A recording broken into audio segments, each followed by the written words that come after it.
सुरेश चौधरी जी बिहार से। राधे राधे महाराज जी, राधे राधे। दुकान पर मिर्च नींबू क्यों टांगते हैं? नींबू और मिर्च कहा गया है अगर टंगे रहे कहीं भी तो जो वो दरिद्रता आती है, वह दरिद्रता उस नींबू और मिर्च को खा करके ही चली जाती है। वो ना दुकान में प्रवेश करती है और ना घर में प्रवेश करती है। इसलिए नींबू और मिर्च का बहुत ही ज्यादा महत्व है। इसे दुकान पर या दरवाजे पर लगाने से घर में दरिद्रता कभी भी नहीं प्रवेश करती है। कहा गया है वो जो नींबू और मिर्च है, दरिद्रता उसी को खा करके वापस लौट जाती है। इसलिए सभी लोगों को घर पर नींबू और मिर्च लगाना चाहिए। इससे दरिद्रता घर में नहीं आती है। लेकिन ध्यान रखें कि आप नहीं आए तो इसका मर्यादा का भंग भी नहीं करें। हम ये समझ लेते हैं कि घर में नींबू मिर्च तो लगा दिए, अब तो दरिद्रता तो आएगी नहीं, तो फिर आप घर में कभी झाड़ू भी नहीं लगाए, कभी जूठे बर्तन भी छोड़ दे। क्यों? क्योंकि मेरे दरवाजे पर तो नींबू मिर्च लगाई है ना, अब दरिद्रता क्यों आएगी? तो भाई जब अति होता है तो उसका तो अंत तो है ही ना। तो फिर आप अति कर देंगे तो फिर उसका अंत तो है ही। उसके बाद अगर ज्यादा अगर आप फिर करेंगे तो फिर दरिद्रता तो आएगी ही आएगी।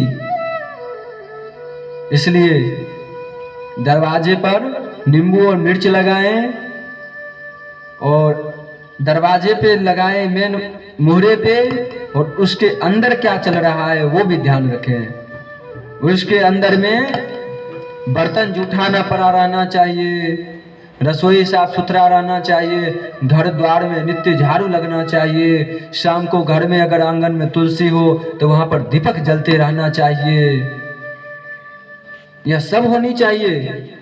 और हो सके तो घर के दरवाजे पर शंख चक्र पद्म ये सब स्थापित करें और अच्छे अच्छे भगवान का फोटो लगाएं। सवेरे आप जब सो करके उठेंगे तो जब भगवान का फोटो पर जो आपका दृश्य पड़ेगा, आप जो देखेंगे उससे आपका सारा दिन खुशहाली से भरा रहेगा। कई लोग तो भाई सो के उठते हैं, हीरो हीरोइन की फोटो लगाए रहते हैं।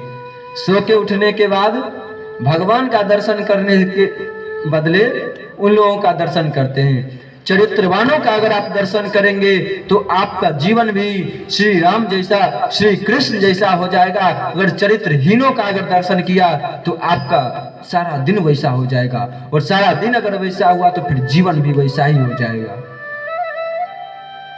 इसलिए गजेरियों का चिंतन मत किया करो, शराबियों का चिंतन मत किया करो, शराबियों का फोटो घर में मत लगाया करो।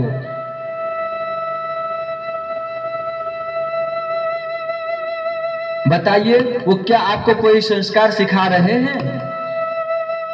भले आपको ये बात बच्चे को बहुत बुरे लग रहे होंगे, लेकिन जो माता पिता सुन रहे होंगे उनको ये बात अच्छे लग रहे होंगे। क्यों?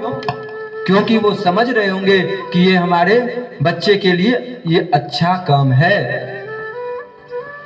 और जिन लोगों के माता पिता अगर अच्छे होंगे, भगवत भक्त होंगे, तो वो लोग घर में जरूर भगवान का फोटो लगा करके रखे होंगे और बच्चे को भी ऐसा ही शिक्षा देते होंगे। वो लोग जो बच्चे, बेटे ऐसे ये भगवान का दर्शन किया करो, फिल्म ना देखा करो, कोई गलत चीज मोबाइल में नहीं देखा करो। ये माता पिता अगर अच्छे होंगे तो आप लोग अगर जो सुन रहे हैं आप लोग अच्छे हैं, तो फिर आप बच्चे को ये बात बुरा लगेगा कि ये गजेरी नशेरी। भाई ये तो करते ही यही है ना, चरस पीते हैं, अफीम पीते हैं, शराब पीते हैं और आपको भी सिखाते हैं। क्यों? क्या हमें पीने का शौक नहीं, पीते हैं गम भुलाने को।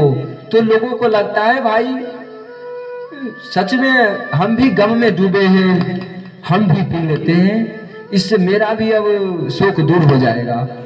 इसलिए कई लोग भी कर लेते हैं ऐसा।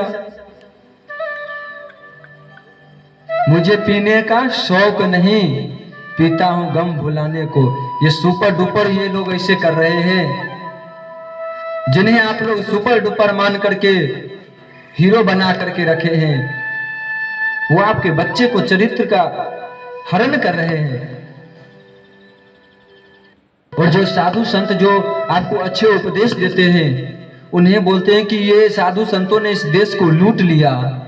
भाई अजीब है, साधु संत जो आपको अच्छे उपदेश देते हैं, कथावाचक लोग जो आपको अच्छे उपदेश देते हैं, उनको बोलते हैं कि ये लोग दुनिया को लूट लिए। और जो लोग एक एक पिक्चर से करोड़ों रुपए अरबों रुपए कमाते हैं, उससे पूछो कि वो क्या कितने गरीबों में दान करते हैं। सब अपने कोठी बंगले भर रहे हैं, सब अपनी कर रहे हैं। क्या कोई गरीब में कर रहे हैं? कोई जरूरतमंद में खर्च कर रहे हैं?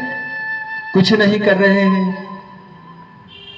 और कर भी कुछ करते भी हैं तो अपने स्वार्थ के लिए, जहां से उनका स्वार्थ जुड़ा हो वही जगह वो कुछ रुपये भी देंगे तो फिर वही जगह देंगे। ना ही वो जरूरतमंद लोगों में कोई भोजन कराते हैं, ना ही कोई अन्य क्षेत्र चलाते हैं, ना ही कोई गौशाला रखे हैं। गौ सेवा ये सब तो वो जानते भी नहीं है। इसलिए आप तो अच्छे हैं ही, आप तो बहुत अच्छे हैं, लेकिन आप अपने बच्चे को ये सब बातें सुनाइए और बच्चे को चरित्रवान बनने की शिक्षा दीजिए।